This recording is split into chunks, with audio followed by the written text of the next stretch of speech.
Hi, my name is Jasmine, and for my Thoughts from Places video, I'm going to be doing the book Of Mice and Men by John Steinbeck. The book Of Mice and Men takes place in Southern California during the 1930s, also known as the Great Depression. The storyline follows two men, George and Lenny, who survive off of working in the plantations.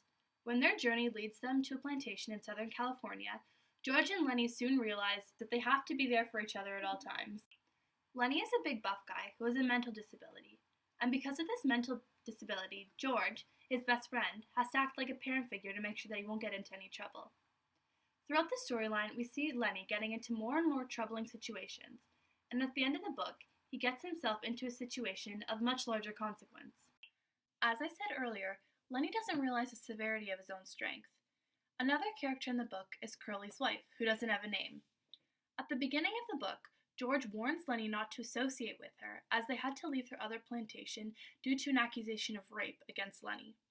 When George is out at a brothel, Lenny finds himself alone in the bar with Curly's wife. When Lenny tells Curly's wife about his fetish for touching soft things, she allows him to touch her hair. The only problem is that when Lenny starts touching soft things, he can't stop. As the situation escalates, Lenny finds himself breaking Curly's wife's neck. Instead of picking a literal location where I could go that would remind me of a place in the book, I've chosen to go to a location that kind of connects with an idea and a feeling that one of the characters in the book had. At the beginning of the book, George told Lenny that if he were to get into any trouble at all and needed to run from the plantation that they were at, that he should go to the brush where they started their journey.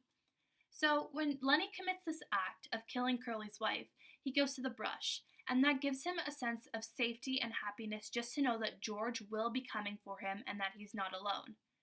And when I need a place to go where I can kind of find that happiness and sense of safety, I go to my piano, which is where I'm at because I love playing music and it makes me happy and it just makes me feel at home and that everything's okay. So this is the place that I've chosen to kind of relate it to a connection and the feeling that Lenny had with the brush. So that was my Places from Thoughts, and thank you guys for watching.